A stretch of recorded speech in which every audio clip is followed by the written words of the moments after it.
Hello, hello. Welcome, Jamie. Kia ora. Thanks. Thanks for joining us here tonight on the Black Tie Lounge. We're very honoured to have you as our guest and to hear from you. So thanks again.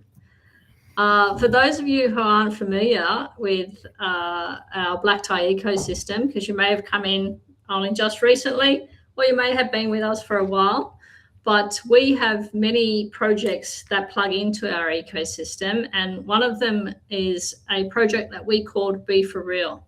And that was specifically designed to help investors get into the property market sooner. And they do that by earning staking rewards. Jamie, we're very blessed here, was one of our first supporters into that project. And tonight he's going to share a little bit about his journey with us, his journey in black tie, and now how also how that Be For Real journey is plugging into the BT Asset Hub. So I think you're going to be interested to hear some of the I guess lessons we've learned on our journey together, because it's definitely a two-way street. I was even surprised when we were talking about this the other day about some of the great achievements Jamie's been able to do as part of this journey. So, I was very impressed, especially Jamie, when you told me it's actually been quite easy. I think your exact words. So tonight we'll hear a bit about that journey with Jamie.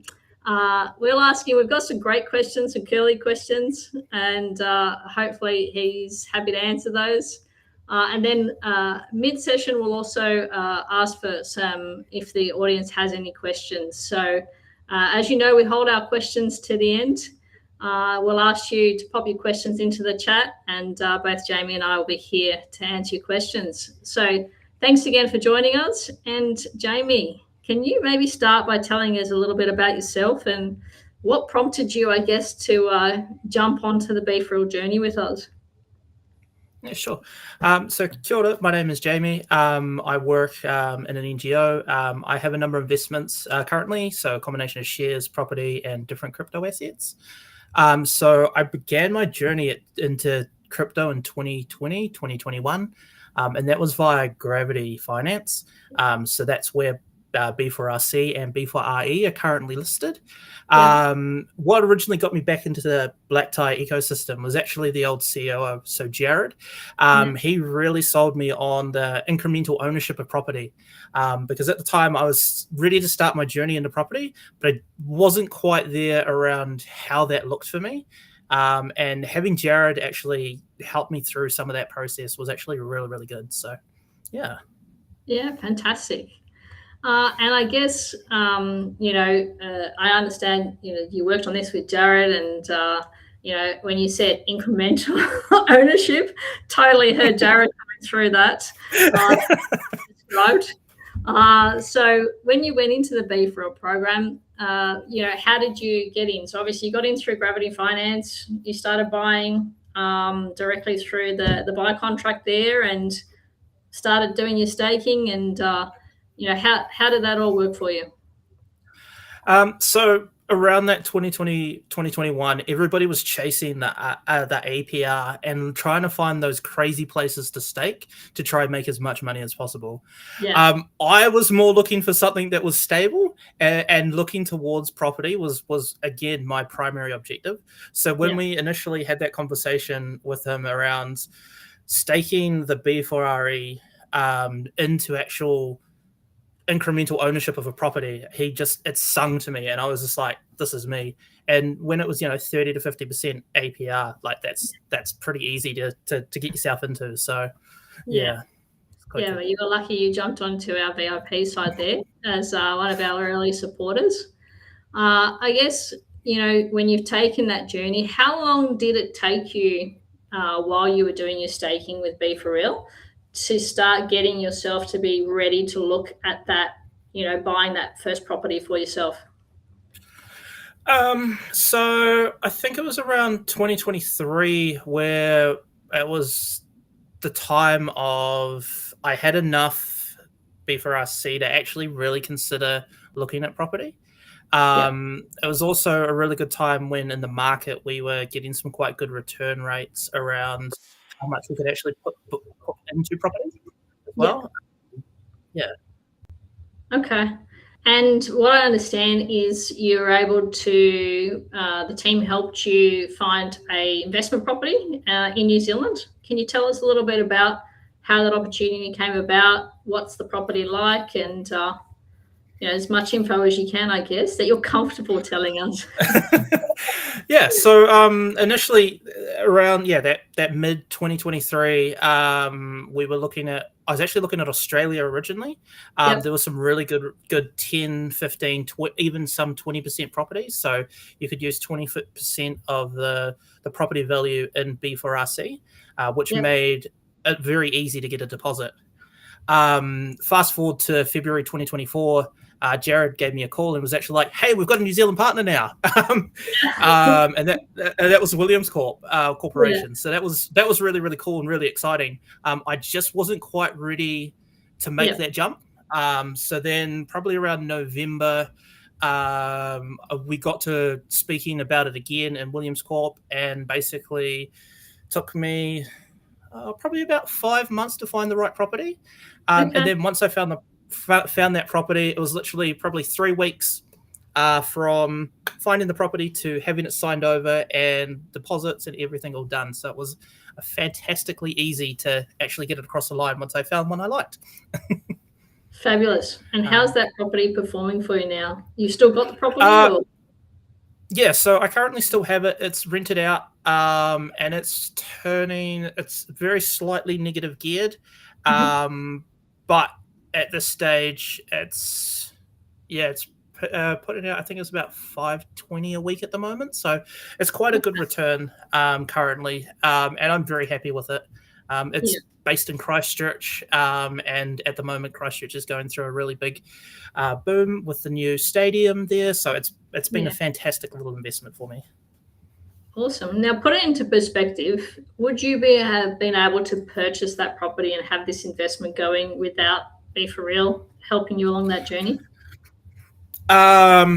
More than likely, probably not. I managed to get a sizable deposit to assist with that. I had other resources as well, but having that extra B4RC that was convertible over into that deposit, it just made the process so much easier for getting that property. Probably accelerated a year, maybe a year and a half, accelerated my plans. So no, it was really good.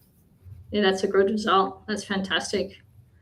I guess, would you mind working through a little bit in regards to, for those that don't understand the whole concept of staking rewards, compare B4Real, I guess, and staking and actually putting into a real asset with other programs maybe that you're staking with? Like, where is your real value in some of the other programs that you're doing? Are they as substantial on the investment side? Do they have as big as impact as that? Or, how would you sort of rate it, I guess? And if you were people that were looking for sort of first time programs, to really get them ahead, how would you rate where B4Real sort of sits in the crypto staking space? That's interesting because it's been one of the best performing staking contracts that I've been in. Unfortunately, with staking contracts and crypto, sometimes you get into some really interesting situations where the developers will do what's called a rug pull. Unfortunately, I have experienced a couple of those in my crypto journey, but basically with the relationship that we've had over the last couple of years, I've definitely had that trust to actually invest significantly and know that first off, I have a property now because of that, and B, now being able to invest into the fund as well, which basically gives me a really good gateway to assist me in paying off my property and actually going towards a new property probably in a couple of years as well. So I'll be back for another one. Yeah, and that's definitely one of the things we're really focused at because, the industry, and I say that broadly, that we're in digital assets, of course, you sort of have your players that aren't great in there. And a lot of people come to me with, what do you think about this? What do you think about that? And my advice is always, if you can't touch and feel it, as in, you check the phone numbers, have these conversations. Part of the reason we bring these webinars forward is so people actually see who's in the team, feel us. Because when you are talking investments, you're talking a lot of money. You don't want people to be getting into things where they experience something like that. So it's really important. And for us to hear you sort of say that, it's been something that you felt trusted. I'm glad that that feeling's coming across, because it's definitely something we tried to achieve. Yeah, it was definitely interesting during that sort of 2024 period when we were looking at the regulations, and that was a real key factor, actually being regulated and part of that, and actually engaging in that, versus where a lot of staking will try and hide away. They don't want to be involved with government, they don't want to be regulated, and they just want to try and make as much money as possible. And then all of a sudden, it's only for the developers, the people that didn't get involved. It almost turns into a Ponzi scheme. So, yeah, no, it's been good. Yeah, we hear that. So stepping on from your property now, obviously we bought out the Asset Hub. We're coming just, getting into our second year. But again, you've been an awesome contributor to the Hub. So for those that don't know, obviously when we bought out the Hub, we went through a 6-month soft launch period, we call it. That's before, we go public, we don't market it, but all the great people in our ecosystem, like Jamie and the hundreds of others, get to put us through our paces, get to fill our help desk up with, this isn't working, can you do this better, this is too hard. So all this awesome feedback that, now when we do go public, being our growth year this year, it's been all the hard work of not just our team, but great users and people that contributed to the community like Jamie. But now you obviously, you've got these staking rewards, you're getting access to funds and assets via the hubs and reserves. Run us through maybe a little bit about where you're at with investments in the Asset Hub now. So primarily, I utilize the POA. So it has really good returns. We're talking 15%. 15% is fantastic. Property, you generally expect that 4 to 6% generally. So wherever you can find 15%, find me somewhere else that is stable and that and you can trust that's at 15%. Like, you can't. So it's been fantastic, and we've had some really good dividend returns come through over the last 9 months, and that's just more receipts to say that, hey, this is working, this is successful. Jump on board. Again, great to hear. POA, for those that aren't familiar with that, so that is a lending debt fund that we have on the Asset Hub. That is Property Owners Alliance Australia, and that is about providing lending services to individuals across Australia. So they have some really great lending initiatives, but they also have a bit of trading wrapped up in their debt fund. So it allows them to provide some reasonable, pretty good returns. And they're one of our great funds. It's been good to have them on the journey as well. So shouting out to the guys there. I guess one of the other things that I wanted to ask you about, you've got property, you've got POA, and obviously from what we were talking about before, there's a couple of other funds that, being a New Zealander, you're now getting some access to that is in your sites. So that's great. How do you see, where do you see the Asset Hub or future properties fitting in your broader investment plan for the future? It's been interesting to think about, because the good thing about these funds is that they're low input. So it's very easy with a very low investment cap. So a lot of these funds, you only need a couple $100 to actually be able to invest in, versus, if you are actually trying to buy a property, multiple thousands of dollars, you don't have to deal with interest and things like that. That's all dealt with for you. So it makes it so much easier compared with some of my other investments that I have to, especially around tax time. It's a bit of a headache. And it's been really, really good to see that the dividends are coming through really easily. sometimes a little delayed, but they've been fantastic. So, yeah. And is your broader plan, are you going to look at another property, or are you going to keep broadening maybe assets on the hub, or where do you think? I suppose you're just going to ride what the market's going to do there in New Zealand. And yeah, so at the moment I have a pretty generous amount still in the staking contract, which allows me to invest in the fund pretty regularly, and that's primarily probably for the next 2 years is going to be my target, is investing significantly into to be honest, the Queensland fund for the Olympic Games cycle that the fund that's in there. And then probably look at another property depending on how those dividends work out with getting the equity in the property that I currently have, getting a bit more of that together, because having a physical asset for me is fantastic. That was my original goal, and sticking to it.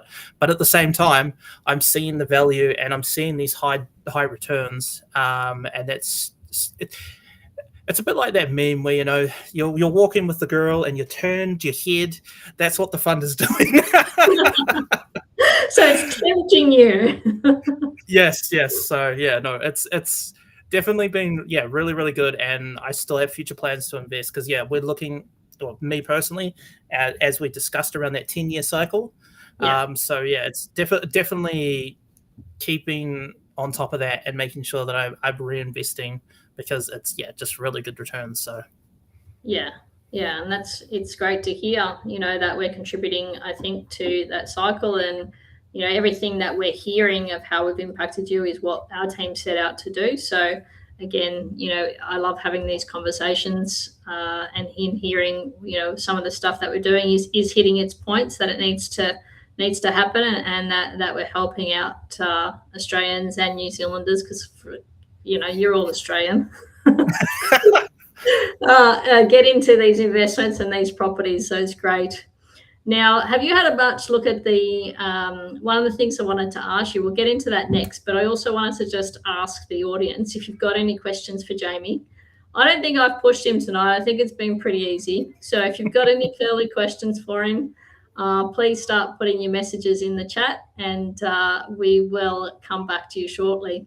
So where are you sitting on, we talked about property, you've talked about the funds. Have you been keeping an eye on precious metals? Obviously, we've got a lot of precious metals that are about to hit the Asset Hub too. Is that something that you're thinking you're going to have a bit of a good look into as well as part of your investment portfolio? Yeah, it's been an interesting discussion. I have a friend that is currently looking at investing in gold, and I'm like, hey, here's an opportunity here.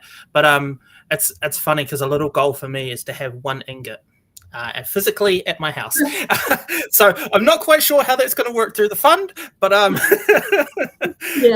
that may be just off to the side. But no, it's interesting because it's that saying that gold is stable.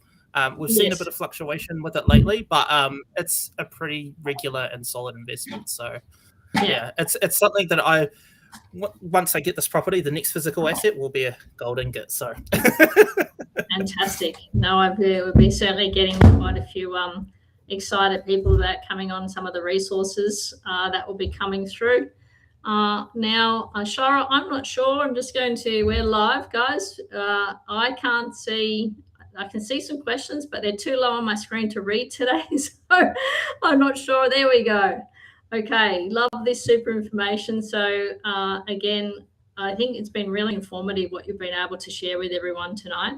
And I can't thank you enough for everything that you and a lot of the early supporters have really helped us on this journey. And I think, Jamie, you must have, I think you've done an amazing job answering these questions. It looks like you've answered most of them tonight, because we haven't had any curly ones come up in the questions. So very much appreciated for being here tonight. It's normally me that gives out those curly questions, so that's okay. Yeah, you do. But no, I really appreciate you. And again, thanks for being here. Oh, all good. Thank you very much. Anytime. Thanks, Jamie. Have a great night. Thanks all. Thanks for attending. And if you've got any further questions at all that come to you a bit later, then feel free to let us know, and we'll be sure to get them to Jamie to answer them for you. All right. Thanks all. Have a great evening.